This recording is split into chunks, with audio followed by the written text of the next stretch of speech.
राजधानी देहरादून के हरिद्वार बाईपास स्थित होटल सरोवर प्रीमियर में जल संरक्षण और खाद्य सुरक्षा को लेकर एक वर्कशॉप का आयोजन किया गया, जिसमें बताया गया कि उत्तराखंड, उत्तर प्रदेश, हरियाणा और कुछ अन्य राज्यों के किसानों की आय बढ़ाने में मदद करने के बाद Helvetas Swiss development and corporation COOP और अन्य पार्टनर्स अब वाप्रो प्रोजेक्ट को देश के दूसरे राज्यों में ले जाने को तैयार है। इस प्रोजेक्ट की मदद से 20,000 से अधिक किसानों की आय में 30% की बढ़त हुई है।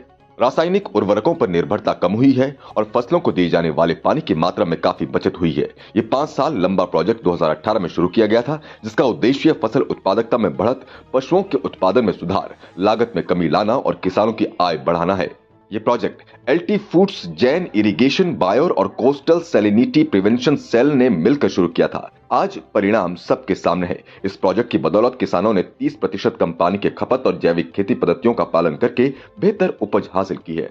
इस कार्यक्रम में उत्तराखंड सरकार के कृषि और उद्यान विभाग के मंत्री गणेश जोशी ने प्रतिभाग किया और जल संरक्षण के लिए सरकार की प्राथमिकताओं को गिनाया। साथ ही कैबिनेट मंत्री गणेश जोशी ने जमीनी जरूरतों के लिए काम करने और पानी से संबंधित महत्वपूर्ण चुनौतियों के लिए व्यवहारिक समाधान खोजने के लिए पार्टनर्स इन प्रॉस्पेरिटी को बधाई दी। साथ ही उनके द्वारा किए जा रहे उत्कृष्ट कार्य को जारी रखने और इससे बड़े स्तर पर बढ़ाने के लिए पूरा समर्थन देने का भरोसा दिलाया। देखिए, सबसे पहले तो मैं आयोजकों का आभार व्यक्त करता हूँ, जो आज के समय जो सबसे ज्वलंत इशू है, इसलिए उन्होंने ये वर्कशॉप आयोजित की। और कहा जाता है कि अगर तीसरा विश्व युद्ध लड़ा जाएगा तो पानी पर लड़ा जाएगा। और हमारा देश अगर पानी की कमी वाले देशों की तुलना करें तो सबसे ज़्यादा कमी हमारे देश में है। आज जितना पानी प्रति व्यक्ति को उपलब्ध होना चाहिए, हम नहीं दे पा रहे हैं। ऐसे में इस गोष्ठी के माध्यम से जो सुझाव यहाँ पर आए हैं, हम उनको अनुसरण करते हुए हम अपने स्रोतों का संवर्धन कर सकते हैं, पानी को बचा सकते हैं। और मैं आभार करना चाहता हूं देश के प्रधानमंत्री नरेंद्र मोदी जी का कि आज ड्रिप इरिगेशन के माध्यम से हम जो सिंचाई का काम कर रहे हैं, तो निश्चित ही उसके माध्यम से पानी बच रहा है।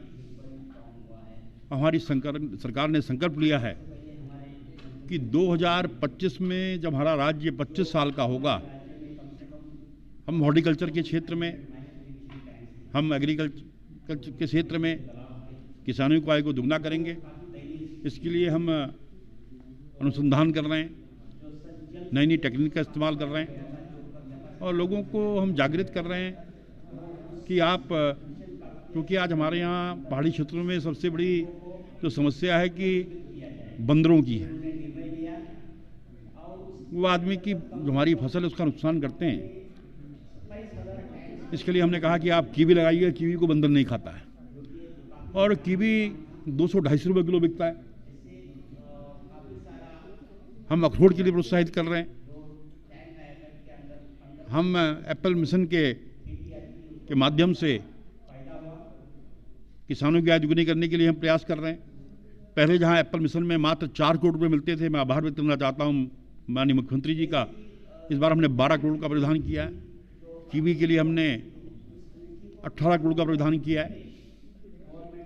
और आज ज़्यादा से ज़्यादा फोकस हम जैविक खेती और प्राकृतिक खेती पर कर रहे हैं। अभी एक बहुत बड़ा किसानों की गोष्ठी हमने देहरादून में की थी, जिसमें प्राकृतिक खेती में अग्रणी कार्य करने वाले गुजरात के महामहिम राज्यपाल आचार्य देवव्रत जी का मार्गदर्शन हमें मिला था। और प्रधानमंत्री जी का फोकस कोई प्राकृतिक खेती पर है।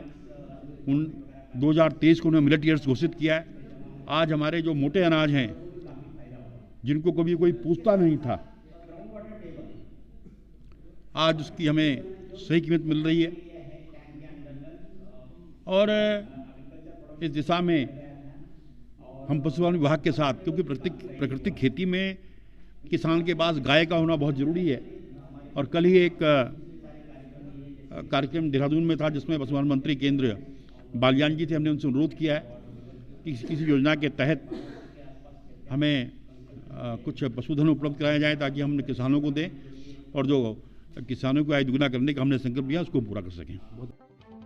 वहीं Naresh Chaudhary CEO partners in prosperity PNP ने बताया कि ये प्रोजेक्ट हरियाणा, उत्तर प्रदेश, उत्तराखंड, मध्य प्रदेश और गुजरात में शुरू किया गया था और सभी राज्यों में इससे किसानों को काफी लाभ हुआ। चावल की खेती कर रहे किसानों ने काफी कम पानी के इस्तेमाल से फसल उत्पादकता में बढ़त हासिल की। इसके अलावा प्राकृतिक उर्वरकों का उपयोग कर मिट्टी की उर्वरता को बेहतर बनाया। इस प्रोजेक्ट की सफलता को अब देश के दूसरे राज्यों में ले जाया जाएगा, जिससे देश से किसानों को इन तकनीकों से लाभ मिल सके। साथ ही बताया कि हम सभी इस बात से बेहद संतुष्ट हैं कि Swiss agency for development and cooperation SDC द्वारा वित्त पोषित जल उत्पादकता परियोजना और हेल्वेटिस स्विस इंटरकॉर्पोरेशन की अगुवाई में इस प्रोजेक्ट ने अपने लक्ष्य हासिल किया। न्यूज इंडिया अपडेट के मुख्य संपादक दीप मठाड़ी ने पार्टनर्स इन प्रॉस्पेरिटी यानी कि पीएनपी के सीईओ नरेश चौधरी से बात करते हुए जाना कि वाप्रो प्रोजेक्ट के माध्यम से उत्तराखंड के किसानों को कितना लाभ हुआ और कहां-कहां लाभ हुआ। साथ ही भविष्य में इस प्रोजेक्ट से जुड़ी योजनाओं के बारे में भी जाना। आप भी सुनिए क्या कुछ कहा पीएनपी के सीईओ नरेश चौधरी ने। जल संरक्षण व खाद्य सिक्योरिटी को लेकर के आप लोगों ने आज एक वर्कशॉप यहाँ देहरादून में आयोजित करी, क्या इसका मूल उद्देश्य है? देखिए, जो सबको पता है कि पूरे वर्ल्ड में इस समय पानी का कितना बड़ा प्रॉब्लम है। एक एस्टीमेट है जिसमें ये बोला गया है कि 2050 तक जो 2/3 पॉपुलेशन है ग्लोबल, उसके बाद पानी नहीं होगा। और अगर इंडिया की भी बात करें, अगर 1950 में सिर्फ 7 सिटीज़ ऐसी थी जिसके बारे में आया कि यहाँ पे पानी कम है, और 1996 में आते आते इनकी संख्या 20 हो गई। अब 2025 तक ये संख्या 35 हो जाने का अनुमान है। और पानी का जल स्तर बढ़ रहा है, आबादी बढ़ रही है, तो अगर पानी नहीं होगा तो प्रोडक्शन फूड का कैसे होगा। और इतना बड़ा जो सिक्योरिटी का हम बात कर रहे हैं, आज हम फूड सरप्लस नेशन है, तो वो रह नहीं पाएंगे। तो इसी पानी को बचाने के लिए हम लोगों ने 2017 में अपने विभिन्न पार्टनर्स के साथ मिल के देश के विभिन्न राज्यों में एक परियोजना शुरू की थी जिसका नाम है वेप्रो। वेप्रो का पूरा मतलब है वाटर प्रोडक्टिविटी। तो इसके अंदर हमने यूपी, उत्तराखंड, मध्य प्रदेश और गुजरात ये राज्य चुने थे और यहाँ पे अपनी पार्टनर संस्थाओं के साथ ये काम शुरू हुआ। 2 फसलों को चुना गया, एक धान और दूसरा कॉटन। और उसके अंदर किस तरह से हम कौन कौन सी पद्धतियों को, टेक्नोलॉजियों को प्रमोट कर सकते हैं जिससे कि पानी कम लगे। अगर धान की बात करें तो हमने AWD alternate waiting and drawing, निरंतर सूखा और गीला जो पद्धति बोली जाती है, उसको हमने उत्तराखंड और यूपी और हरियाणा में अच्छे स्तर पे यूज़ किया। और हमने पाया कि अगर किसान इसे सीरियसली अगर फॉलो करेगा तो कम से कम 30% पानी बचा सकता है, और जो उसकी प्रोडक्शन थी वो भी 10 से 12% तक बढ़ी।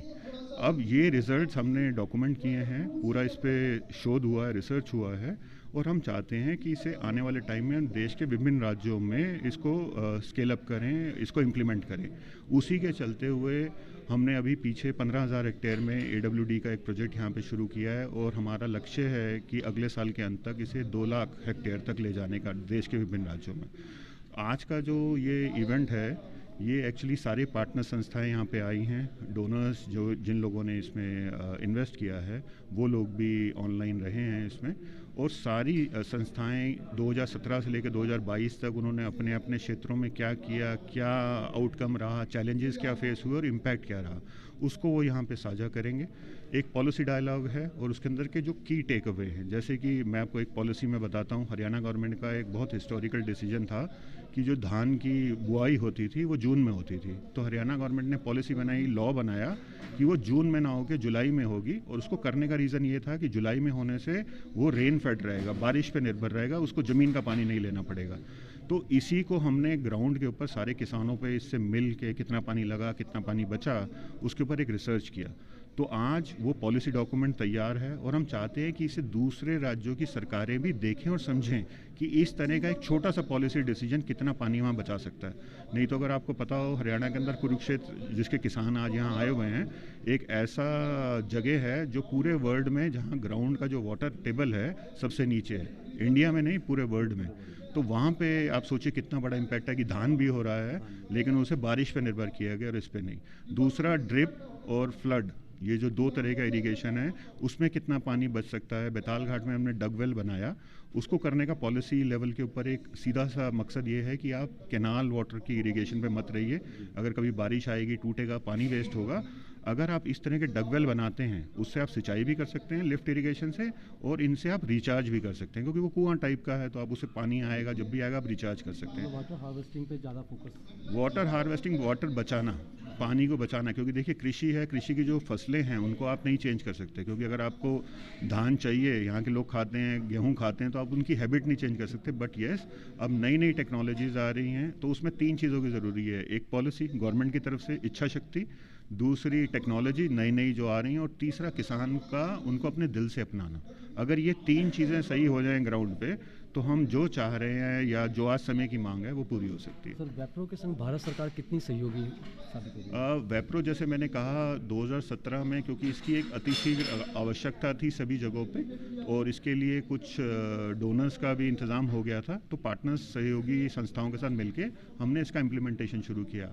आज इस तरह का पॉलिसी डायलॉग जिसमें नेशनल इवेंट, जहाँ सभी राज्यों के जहाँ प्रोजेक्ट हुआ उनके प्रतिनिधि यहाँ पे हैं, तो यहाँ से एक पॉलिसी डिस्कशन है जो इसके बाद हम सब लोगों के, सब राज्यों में सरकारों के पास लेके जाना चाहते हैं। उसके लिए ये आज मंत्री जी गणेश जोशी ने ये जब चीज़ें यहाँ सुनी हैं, तो उन्होंने हमें आमंत्रित किया है अपने आवास पे आज शाम को, जहाँ पे वो सारी आउटकम देखना चाहते हैं, और उन्होंने आश्वासन दिया है कि गवर्नमेंट इसके ऊपर सहयोग करेगी। सर, वेप्रो के द्वारा जो अभी आपने बताया कुरुक्षेत्र का इलाका जो लाभान्वित हुए हैं किसान, उनकी संख्या लगभग कितनी होगी?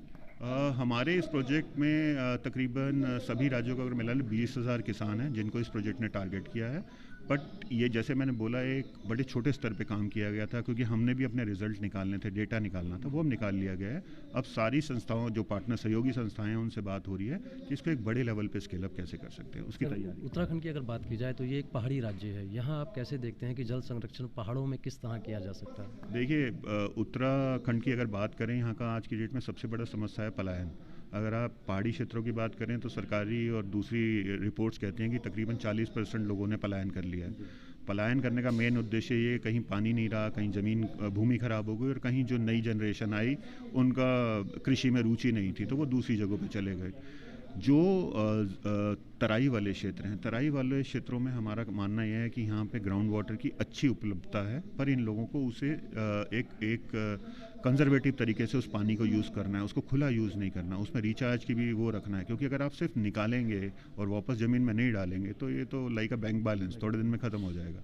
जहाँ तक पहाड़ी क्षेत्रों की बात है, जैसे बेताल घाट का एक रीजन है, बेताल घाट में पानी की एक बहुत बड़ी समस्या थी, कैनाल्स के अंदर पानी नहीं था, इरिगेशन नहीं था, तो हमने कोसी रिवर के अंदर एक पायलट किया, वहाँ पे एक कुआं बनाया, डगवेल उसे बोलते हैं, क्योंकि हमें पता था कोसी रिवर के नीचे बहुत सारा पानी है, ऊपर से भले ही वो सूखी दिखती है लेकिन नीचे बहुत पानी है, और उसको सोलर पंप की मदद से हमने उसे लिफ्ट इरिगेशन किया, जो आज तकरीबन 1 किलोमीटर के दायरे में किसानों पे वहाँ पानी मिल रहा है। अब ये डॉक्यूमेंटेशन और डेटा तैयार है, अब इसके लिए लेके हम डोनर्स के पास भी जाना चाहते हैं, स्टेट गवर्नमेंट के पास भी जाना चाहते हैं, नाबार्ड के पास भी जाना चाहते हैं, उनको बोलना चाहते हैं कि ये मॉडल है।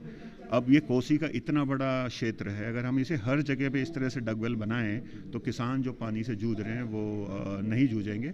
और इसके अलावा जो गाँव जो आज की डेट में अबैंडेड हो गए हैं, जहाँ से सारे लोग पलायन कर गए हैं, उनको भी वापस बुलाने के लिए कुछ परियोजनाओं पे काम हो रहा है, जैसे हाइड्रोफोनिक, जिसमें आपको पानी की लागत नहीं है, आपको इतना मिट्टी पे भी नहीं रहना, पर वो थोड़ा महंगा है, लेकिन उन लोगों को वापस बुलाने के लिए अच्छा है, क्योंकि वो हाइड्रोफोनिक के जरिए कुछ ऐसे उत्पादन कर सकते हैं, चाहे वो ऑर्नामेंटल हों, चाहे एक्जॉटिक वेजिटेबल्स हों, जिनकी मार्केट में बहुत अच्छे दामों पे डिमांड है, तो उन लोगों के लिए एक अच्छा इनकम का स्रोत बन सकता है, तो उन चीज़ों पर भी काम हो रहा है। बहुत बहुत धन्यवाद सर हमसे बात करने के लिए, और बहुत अच्छा लगा जानकर कि वेप्रो एक ऐसा प्रोजेक्ट लेकर आया है जिससे एक आम किसान, एक साधारण किसान को भी लाभ मिल रहा है। बहुत बहुत धन्यवाद। Thank you sir. News India update आपका अपना चैनल है, खबर को शेयर करना बिल्कुल न भूलें और पेज को जरूर फॉलो करें ताकि आपको मिल सके हमारी खबर सबसे पहले।